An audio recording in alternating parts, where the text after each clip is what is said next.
I'm Ariana Grande. Hi, I'm Cynthia Erivo. And you're listening to the Broadway Podcast Network. Visit bpm.fm to discover more.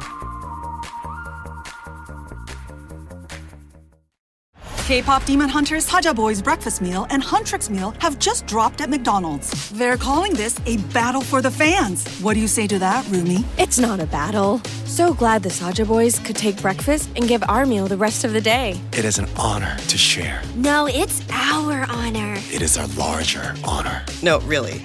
Stop. You can really feel the respect in this battle. Pick a meal to pick a side. Ba-da-ba-ba-ba. At participating McDonald's while supplies last. Last night, you spent 2 hours deciding what to wear to the party. This morning, it'll take you 2 minutes to list it on Depop and make your money back. Just grab your phone, snap a few photos, and we'll take care of the rest. The sheer dress and platform heels you'll never wear again? There's a birthday girl searching for them right now. Your one-and-done look is about to pay for your next night out. Or at least the ride home. Your style can make you cash. Start selling on Depop, where taste recognizes taste. The Sparkfile podcast may contain profanity and other adult content. Please use your discretion.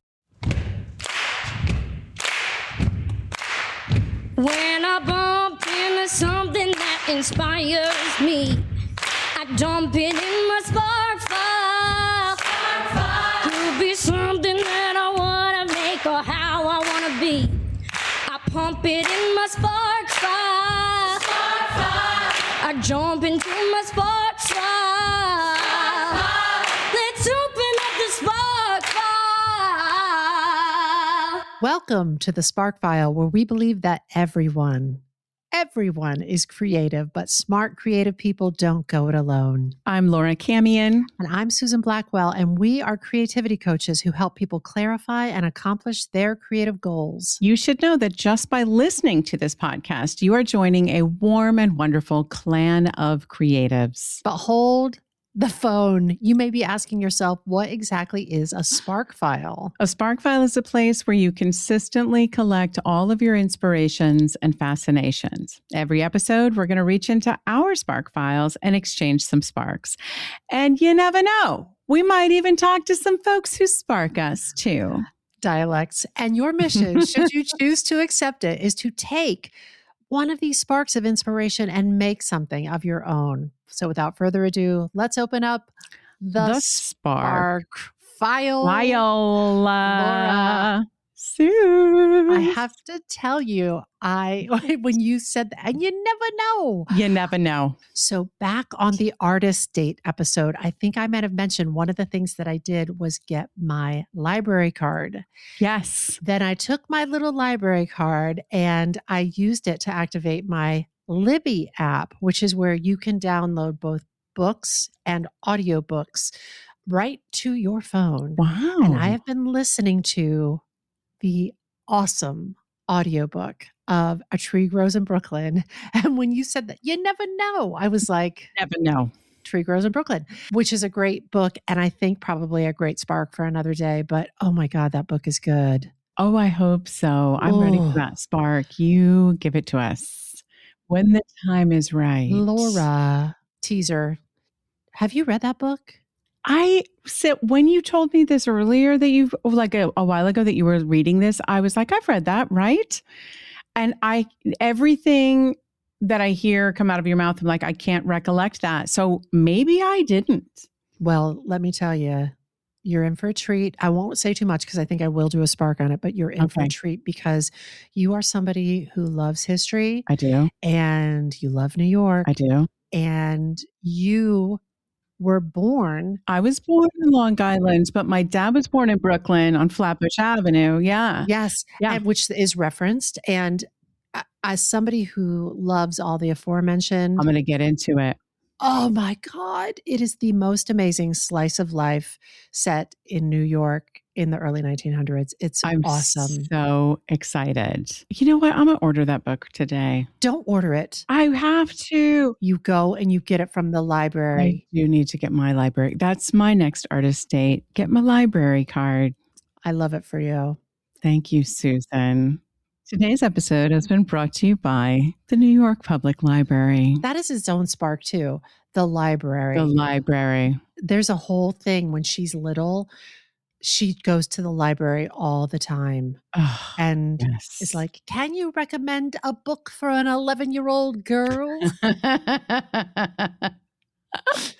Anyway. Oh my God. I have like 3 different, I've been wanting to do a spark about libraries. I have 3 different books that are like gorgeous coffee table books that are like the most beautiful libraries around the world. Oh, wow. And I'm just like, if only our podcast was a visual podcast that I could be like, and look at this, and look at this staircase. And I want one of these slidey ladders. Oh, that's so awesome. That's awesome. All right. But that's not today's spark. That's just some bonus stuff. That's some bonus chit chat. Laura Camion, you actually do have a fully fledged spark. I do. And today's spark is actually brought to you by my shadow self, who apparently needed some attention lately. So I'm going to get into it. Are you ready? I'm into it. Yes, I'm into it. So for the last month or so, I kept sort of accidentally knocking into Carl Jung quotes and theories and beliefs. Like it kind of started when I did the spark on how not everything is a mirror. Sometimes it can be a window, not a mirror, right? We can observe some crazy going down and not take it on ourselves. And as I was researching for that spark, it was theorized that one of Carl Jung's beliefs may have been bastardized over time by, Instagram therapists and whatnot. And instead of what he actually said, which was that everything that irritates us about others can lead us to an understanding about ourselves, we got the oversimplified, other people are mirrors, and everything is a mirror because our reactions to other people reveal our unconscious. But I said it then, and I'll say it again. Carl Jung never said that everything is a mirror. He believed in discernment, not just blanket self-blame and, ooh, this is information about me. So after that, I started to see more and more Jungian theories fed to me, of course, on Instagram. But also in articles that I was reading. And then one of his ideas came up in conversation. So you know what I decided to do, Susan? I signed up for a 7-hour course called Introduction to Jungian Psychology. What the fuck? That's right. I did that. When did you have time to do that? It's a pre-recorded course. So you know how I turned off not all, but most of my streamers. Yeah. Now the exciting videos I have to watch are educational videos on Jungian psychology. In case anyone was wondering what I'm up to in the dead of night, when my bedtime procrastination has kicked in, when the city has gone to sleep, I am snuggling up to the teachings of Carl Jung. Aren't you classy? I'm classy. I'm so classy. A tree is growing in Brooklyn. So what I'm going to share with you today is just the tip of the iceberg, Susan. Just the tip. Oh, God. Susan, just the tip. Laura. There is no way to share all of his teachings, but I'm going to share some particular ideas that resonate for me and relate to, of course, our creativity. So for those of you who are not familiar, Carl Jung was a Swiss psychiatrist, psychotherapist, psychologist who founded the School of Analytical Psychology. Analytical psychology is really just a term that referred to his own Jungian psychology. It was meant to distinguish his work from Freud's psychoanalytical theories. The two of them collaborated for about 7 years, and that collaboration ended around 1913. So they wanted to make distinctions between their work. Yeah. Obviously, both of these gentlemen have made lasting contributions to the field of psychology. In case you're curious, Susan, about the main differences between the two men, Sigmund Freud and Carl Jung, and their psychological theories, I'm going to give you a hot take. This is all my own, And therapists will be rolling over in their graves, even thinking about what I'm about to say. And live therapists will just be rolling their eyes. We'll be rolling their eyes. Everybody's rolling something. Therapists are getting rolled. They're getting rolled by this. All right. I may have oversimplified it here, but okay. To me, as I understand it, the major difference between the two is sex. Okay. Okay. For example, earlier, Susan, when I made that joke about just the tip, if I was speaking to Freud and said that phrase, he would need like 2 seconds to analyze it. Freud would say, yes, this is about sexual desire, sexual repression, sexual negotiation. The unconscious mind is expressing itself through humor. Because Freud believed that a huge amount of human behavior, including jokes, is the unconscious mind sneaking repressed sexual material past our social filters. Okay. So for Freud, almost everything is about sex, truly, or repressed sexual desires. So Freud hears just the tip and he basically says, correct. Laura's unconscious would like to have sex. Case closed. But if you brought that same phrase to Carl Jung, the conversation might take a different turn. Jung might say, okay, yeah, sexuality is part of the picture, but what I'm really noticing is that the joke is playing with a boundary. There's the suggestion of crossing the line paired with the reassurance that the line isn't really being crossed. That kind of tension between impulse and restraint, order and chaos, is where Jung believed the psyche does some of its most interesting work. Okay. That is shadow. That's trickster energy. That's the human psyche flirting with the edge of the forbidden in a way that still feels socially safe. So Freud hears the joke and says sex. Jung hears the joke and says, the eternal dance between the civilized self and the shadow self. And if I do say so myself, I think this is a perfect example of their entire disagreement. For Freud, it's about sex. For Jung, it's about the soul. So there we have it. We're all caught up to date on Carl Jung versus Sigmund Freud. Thank you for that. You're so welcome. We sort of bump up against these things all the time. Yeah. But I have never taken the time to really dive much deeper. Can I introduce you in a course on Jungian psychology? I'm so stoked that you now have this in your brain, because that means in some ways we have this in our brain.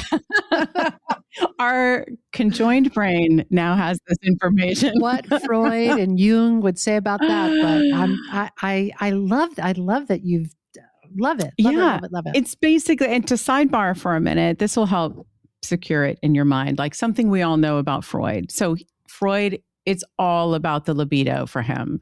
And when you accidentally reveal your inner desires with a slip of the tongue, it's called, of course, a Freudian slip. Right. Right. So that's part of like his legacy, is that we're always revealing and according to him, we're always revealing our sexual desires by little things that we say. Susan, have I ever told you one of the most mortifying Freudian slips I've ever made? No. Gonna die. I can't believe, am I actually going to tell this story? Yeah, you're going to tell it right now. I'm going to tell it now. On a hot mic, baby. I'm going to tell it now. My palms are sweating. Okay. So years ago, I was working at the Sundance Film Festival, and I was working in the PR area, which meant that all the fancy people were coming through and getting photos taken, like doing meet and greets and all that. And one night, Channing Tatum came in. And I met him at the door. My job was to greet him and walk him over to where he needed to be. So I say hello, and we're walking along, and one of the other ladies that I worked with sees me, and she goes, "Oh my God, your hair looks gorgeous," because I had gotten a blowout that day. So Channing looks at me and says, "It does look really nice." And I said, "Thanks. I love a good blowjob." You've never told me that. I almost died. It literally was like, please let me sink into the floor, never to be seen again. I love the thought of you at like 97, just rocking on the porch of the old folks' home. And you don't remember it all, but you do remember that. Let me tell you the time I met Channing Tatum. So good. Oh my God. No, that's a Freudian slip, folks. What was his response? Did you look into his face and clock his response? I couldn't look at him, Susan. I have no idea because I was busy dying. It's amazing. Later on, he did like find me and ask like where the bathroom was, also part of my job. But I could barely look at him. Barely look at him. I was like, oh, it's right over there. It's right upstairs. You go. God. Today's spark is not about Freud, and despite the conversation thus far, it's not about sex. It's about Carl Jung. So Carl Jung rejected the idea that human beings are born as a blank slate and that our experiences shape our thoughts, behaviors, and feelings. Instead, he believed that there are universal experiences that are inherent to the human experience, such as belonging, love, death, fear. These experiences he called the collective unconscious. And he was famous for expressing a lot of them in what he called the archetypes. We do not have time to crack into all that today, but I would like to talk about the collective unconscious. So how he defined the unconscious, collectively and personally, he said, the unconscious mind is everything of which I know, but of which I am not at the moment thinking. Everything of which I was once conscious of, but have now forgotten. Everything perceived by my senses, but not noted by my conscious mind. Everything which involuntarily and without paying attention to it, I feel, think, remember, want, and do. All the future things which are taking shape in me and will sometime come to consciousness, all of this is the content of the unconscious. Wow. That's a lot. That's a lot. It's a lot going on in there. Uh-huh. And so one of his most radical ideas was that the unconscious mind isn't only personal. Beyond our individual memories and experiences, he believed that humans share this collective layer of the psyche, a kind of psychological blueprint. He called that the collective unconscious. That's why certain symbols and myths and mythology, stories appear across cultures and across centuries of time, like the hero's journey, the wise sage, the trickster, the dark forest, the idea of rebirth after descent. According to Jung, these patterns arise from deep structures of the human psyche that all humans share. So the idea that stories are universal completely fits with Jungian theory. He would say that we aren't just inventing stories, we're remembering patterns that already live inside all of us, which I think is pretty awesome. And when you look at the stories that get told, to me, that rings very true. But one of his other most famous ideas is that the shadow or the shadow self is personal and unique to each one of us. The shadow represents the part of ourselves that we reject, we suppress, or deny, qualities that our ego does not want to claim. The shadow contains our fears, behavioral patterns, coping mechanisms, and blind spots. It might even contain our belief system or our value systems if we've adopted those beliefs and values from somebody else or from society without really scrutinizing them. Here's a key insight. The shadow doesn't only contain what we consider to be negative traits. There are positive things that we have pushed down as well. Maybe when we were younger, they were deemed too much, or they were threatening to people around you, or you might, the whole crime of outshining. Right. You may have repressed these positive traits, and that can sometimes be referred to as the golden shadow. Oh. But the shadow or the golden shadow, I know that was a new term I learned. Yeah. The shadow or the golden shadow can also contain creativity, passion, ambition, anger, sensuality, brilliance, wildness, and so much more. Anything that we perceived was not acceptable. Yeah. Or not advantageous to us, down it went. We pushed it down into the shadow. But anything that doesn't feel acceptable to express gets pushed into the shadow. But getting to know what is in your shadow self can often be where creative breakthroughs happen, because the shadow contains energy that hasn't been allowed expression yet. It's so ripe and so ready to be mined for universal truths and personal truths. So when writing, I always think about, what is the thing you are most afraid to put down on paper? For this character or this scene, what is lurking in the shadows that you don't want to see? That is what I want to be shown in a story. Mm-hmm. I think I might have told you this, Sue, so forgive me for the repeat, but recently I was asked to be on a podcast, and I was asked what makes for a good story, like in the classic storytelling sense. Right. And I was like, well, first of all, there's like real experts on storytelling structure. That's not going to be me. But I can answer personally what makes for a good story to me. And I like a story that tells the truth, realizing, of course, that everyone's truth is not the same. But then something popped out of me that I didn't know I was going to say. I added, and better yet, if a story can reveal a truth to me that I have been hiding from myself. Yes, we did talk about this, and off mic, we talked about it in relation to After the Hunt. That's right. The reason why you really liked that movie is because there were aspects of that movie that shone a light on something in you. Like you were like, oh, I'm realizing something about myself. And it's not always like mostly it's not, I didn't want to see it. That's why it's in the shadow. Right. That's why it was tucked away somewhere. I'm like, ew. So yes, that's like showing me something I've tucked away in my shadow self that I don't want to look at, or I don't want to know about myself. And I love that in a story. I mean, it might be uncomfortable. I might not like what I see, but now that you have held a lantern up to that dark corner of my mind, I have to look at it. I am really into that kind of story.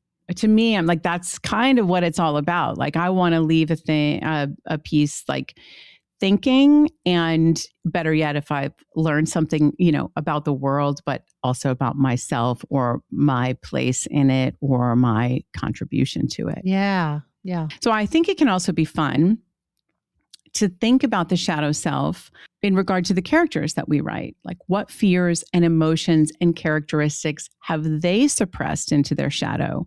What truth might be revealed to them in this story? Just something to make of it if we want to make something of it. So Jung believed that we can't pretend that our shadow doesn't exist, but we can't just look at our shadow either. Psychological growth requires integrating the shadow. You know how I said, once I see it, now I have to do something about it? Yes. Yeah, he's all about the integration of these feelings. But the shadow self and the repression of these emotions and feelings or desires, think of it like holding a beach ball underwater, trying to sit on the beach ball while you're in the water, right? That beach ball is your suppressed emotions and fears. And if you try to push it down long enough, sooner or later, it is going to shoot to the surface, maybe pop you in the face, but it's going to happen when you least expect it. And unfortunately, if you don't examine and integrate your shadow self, you're going to spend your life sabotaging yourself over and over and wondering why things keep happening to you. Jung said, until you make the unconscious subconscious. It will direct your life and you will call it fate. Oh. The thing is, what protected you when you were young is often what limits you as an adult. And by the way, limits your creativity. Because I would posit, and this is a theory I'm just saying off the cuff, but the truths that you can't address and reveal to yourself in your real life, I don't think those are coming out in your creative work either. I completely agree. So think about that. So the personality that you constructed in childhood was designed to help you survive your environment. It wasn't actually designed to help you express who you truly are. So Jung promoted the idea of making friends with your shadow self. He knew that was not the easiest task, but it is the path to a healthy mind. He recognized the very strong desire in each of us to just avoid thinking about it, deny those parts of ourselves that we don't like, that we feel ashamed of, that we don't want to see. He said people will do anything, no matter how absurd, in order to avoid facing their own souls. Another good character note, by the way, if you're wondering about character motivation, think about that. People will do anything, no matter how absurd, in order to avoid facing their own souls. He also said, however, no tree, it is said, can grow to heaven unless its roots reach down to hell. It's a little bit dramatic for my taste, but it is powerful. It is powerful. Connecting to all the parts of ourselves, he believed, is essential for our mental health. Next up, Jung is famous for his ideas about persona. He used the word persona, from the Latin word for the mask worn by actors in ancient theater, to describe the face that we present to the world. It's the role we play so that we can function within society. Your persona might be things like the professional, the good parent, the funny friend, the reliable leader, the polished performer. These are not exactly fake identities. They're adaptations. They help us navigate the expectations of culture and work and family and community. Jung believed that the persona is absolutely necessary. Without it, social life would be chaos. But the persona becomes dangerous when we mistake the mask for our whole self, or when you forget that it is a mask. Yes. In other words, if you start believing this role that I play is who I am. For example, a doctor who believes they must always be competent and they can never express uncertainty. Mm-hmm. Or a performer who believes they must always be charismatic or they have to be on all the time. Insufferable. Yes. Insufferable. A leader who believes they must always be strong and decisive. When we cling too tightly to the mask, other parts of the psyche get pushed into the shadow. Emotion, vulnerability, creativity, anger, doubt, anything that doesn't fit that particular persona gets hidden away. And again, if ignored, these things will pop to the surface when you least expect it. When I was working on this Spark Suze, I was reminded of how much Jungian psychology was present in Blue Man Group. Oh. Not overtly, of course, but for example, there were 6 archetypes that the Blue Man character moved in and out of, and they were never named for the audience. It was never like made obvious to the audience, but the actors were aware of them. And the archetypes were things like the innocent, the trickster, the scientist, the group member, the hero. And this idea of masks was there as well. Chris Wink, who really dreamt up the Blue Man character from the beginning, would talk about how putting the blue makeup on for him was not about putting on a mask, but rather what it feels like when he takes off all of his social masks. Mm-hmm. What is underneath all of that? And at Blue Man, of course, we believe that underneath all of those masks is the really juicy universal human experience that we can all share, regardless of the details of our individual lives. It's the collective unconscious, that story or that knowing from deep within that has always been there. Finally, one of my favorite Jungian theories, most likely because I feel like it's been a personal effort that I became aware of in my mid-20s and has been my goal ever since, is that Jung focused on the lifelong journey of becoming fully yourself. He called this process individuation. Individuation is the gradual integration of all parts of the psyche, the conscious and the unconscious, the light and the shadow, the masculine and feminine energies, the rational and intuitive parts of the self. The goal here is not perfection. The goal is wholeness. So for Jung, a healthy life wasn't about eliminating contradiction. It was about learning to hold complexity and integrate it. He was certainly about the acceptance of our imperfections and accepting the fact that we contain multitudes and sometimes contradictory traits. Jung said wholeness is not achieved by cutting off a portion of one's being, but by the integration of the contraries. He really believed that if we don't do the work to discover and integrate our own unconscious, what we truly think and believe, who we truly are, then we are simply going through the motions of what we've been told to do and who we've told to be, which can be a pretty empty existence. He was famous for saying, the world will ask you who you are. And if you don't know, the world will tell you. Jung observed that individuation accelerates as we get older. The first half of our life is largely external, he said, building identity, security, competence. But the second half is where things get really interesting. The second half calls for a reckoning with what has been unlived. I fucking love that. A reckoning with what has been unlived. And the personality that we built for the first half of our life is rarely adequate for this reckoning. Yeah. Isn't that fascinating? It is. I'm going to leave you with this little thought. I know, like for me personally, I lived the first 25 years of my life absolutely allowing the world to tell me who I was and who I was going to be.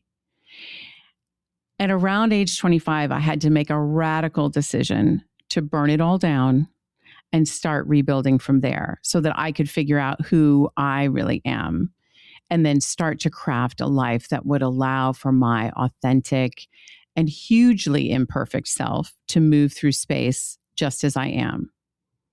And that takes a long time. Like this has been a long, long, long time. Yeah. This kind of world, it's not built overnight, but it is possible to design your life to support your whole self. And I agree with Carl Jung, who said, the privilege of a lifetime is to become who you truly are. And that is my spark, Susan. I'm feeling young. Cheesy, crazy. Laura Camion. Yeah. And that's all you'll ever need to know about Carl Jung. Remember those therapists? They're all coming for me now. I'm just kidding. This was like the tiniest top line. Just the tip. I'm still stuck back on that you had time to take a 7-hour course. Hats off to you. Thanks. But even if you shoved it in to late nights. Did I fall asleep to some of it? Maybe. That's okay. Mm-hmm. I feel like I've had teachers who would say, even if you fell asleep to it, it might still be getting in there. I'm sponging it. Yeah. I'm thinking more about the what do we make of it for artists. Yeah. And, when you and I agreed on that point about if you don't consciously do that work to bring it to the surface and know it and integrate it, it might pop to the surface and pop you in the face, that kind of thing. Yes. And if you are unaware of it in your life and unwilling to look at it, it will be difficult for you if you are trying to create something that goes there. I think you're still going to have that same block in going there. Like, yeah, go ahead. I kept thinking about that after you moved on. And I do think that sometimes we have seen work where it has risen to the surface.